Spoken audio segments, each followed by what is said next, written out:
Potter references, I am doomed. No topping that. Hello, everyone. My name is Brandon. I am Brad's older brother. Yeah. There you are. This is where the Sullivans are sitting over here. And thank you so much for being here to share this day with Courtney and Brad. I especially want to thank all of our parents, Jean and Vilma. I don't know where you sit. Boom. And our parents, Kevin and Debbie, without whom none of this whirlwind weekend would be possible. Vilma and Mom, you both look very beautiful tonight. Woo! Courtney, you look amazing. Thank you. Woo! Yeah, let's talk about Courtney. I met Courtney November 19th, 2011. I'll make specifics. Impressive, I know. We were at the beautifully scenic Qualcomm Stadium parking lot for the Boise State-San Diego State football game. And we were there with some other family as well as some classmates and friends from St. Augustine. Names I see, or faces I see here tonight. And a friend of Brad's named Courtney was there as well. And so I was traversing the parking lot saying hello to family and such. I got up with Brad, we said hello. So. And he turns to Courtney and he says, Courtney, this is my brother Brandon. Her back was to me. She snaps around and gives me this hug that is genuine and heartfelt. It is warm. It is a little violent. Now, I'm hoping you can all help me here with some audience participation. Tonight, if anyone out there who stands maybe 5'6" to 5'10", and who has had the pleasure of hugging Courtney, if I could see a show of hands. All right, let's all look at all these hands. We are in a support group together. We don't know about it. We're going to be there for each other. So, Courtney is many things. Not greatly tall, however. So she's got this hug technique where she arm bars your throat. See, everyone knows. And I wasn't prepared for this, so you know, that's how that went down. So I'm standing there with a collapsed esophagus, and I'm thinking, huh? For a friend, huh? No, they're together. I don't know if they know they're together, but that's what's going on here. Cracked ribs, right here. Yeah, someone else, yeah, Bruno can attest. He's got injuries as well. And over the years that the relationship has grown and has brought us to what we are celebrating here today, I've had the pleasure of getting to know Courtney better and better, and she really truly is like a sister to me now. I feel like I tease her with the best of Parker and Mason, and she does not relent. She hugs me just as warmly and violently as on day one. And after meeting her family and spending time with them, it's no surprise where that love and that warmth comes from, and we couldn't be happier to be welcoming you into our family as well. Now, I've seen a number of these speeches go down where the best man tries to embarrass the groom with possibly unflattering stories or anecdotes, but we're not going to do that tonight. Hold on. If you would like to hear about the time Brad cracked the back of his head open while digging in our backyard with a claw hammer when he was a kid, you're welcome to come find me later.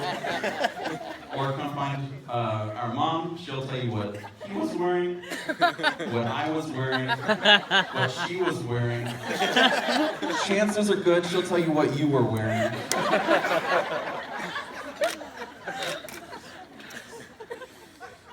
No, we're not going to do that tonight. We're going to do a little self-deprecation instead. So I had to be in my formative teenage years, 7th, 8th grade, somewhere around there, trying my hardest to be as cool as possible, wearing whatever clothes at the time were cool. This is the mid-90s, so it's probably flannel, not the best idea in hindsight.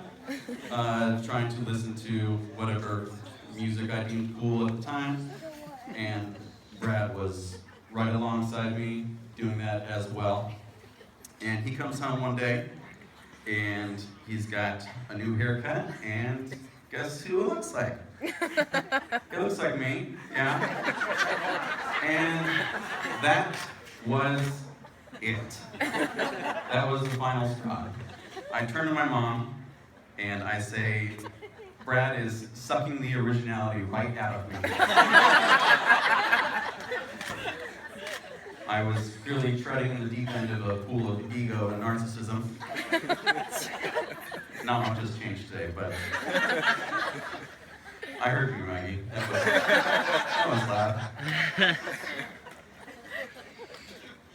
But what I didn't realize at the time, what I realize now, is that Brad was looking up to me. He was inspired by me. I was his older brother.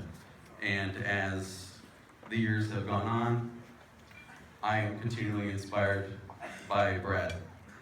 He is an amazing brother. He's an amazing son. He is an amazing friend, an amazing musician, doctor, and now a few hours into an adventure of being an amazing husband. Brad, I love you. I'm proud of you. I'm proud to be your brother, and I'm honored to be standing up here with you today. Now, I wanted to close with some words of wisdom. Again, it's not going to be Harry Potter related. I'm sorry. I also haven't read the books. And I'm not ashamed. You should be. Now, having never been married before, I can't draw entirely on personal experience for marriage advice. So I thought, well, when we're looking for words of wisdom, who is wise? Who is inspiring? Who embodies humility and grace? And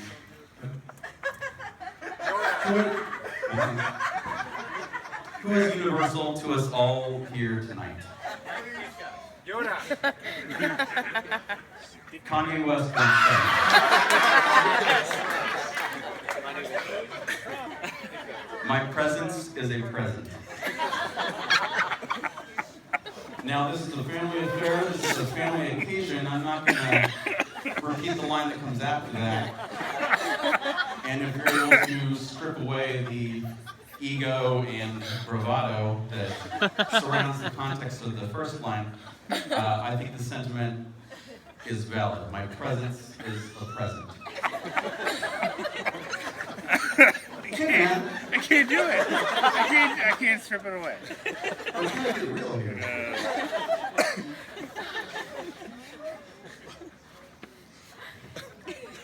I'm done. Okay. Okay.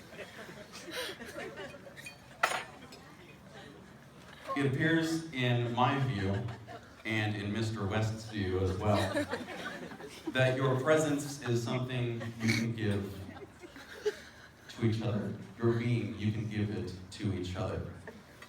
So let me encourage you, Brad and Courtney, and everybody here tonight, to give your presence as a present, to be engaged and invested in each other's lives, to hug like Courtney hugs. Make your presence a present. Please join me in raising a glass. Brad and Courtney, you are surrounded here today by love. May you continue to fall in love with each other. Cheers. Cheers. Yeah. Yeah, Brandon. Here's the grin.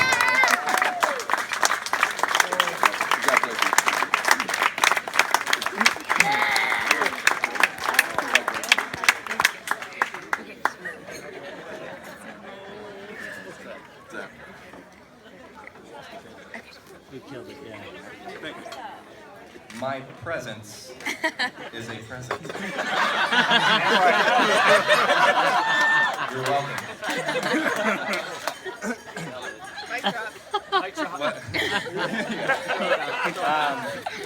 What else? And again, we spoke about.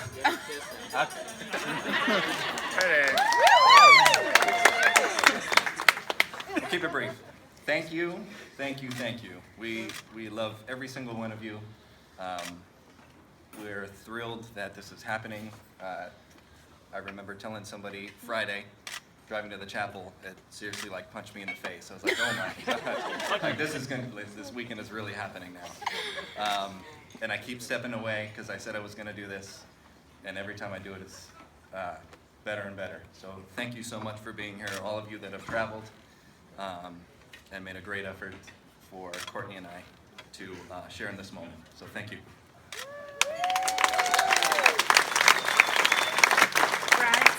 Brad said it all perfectly.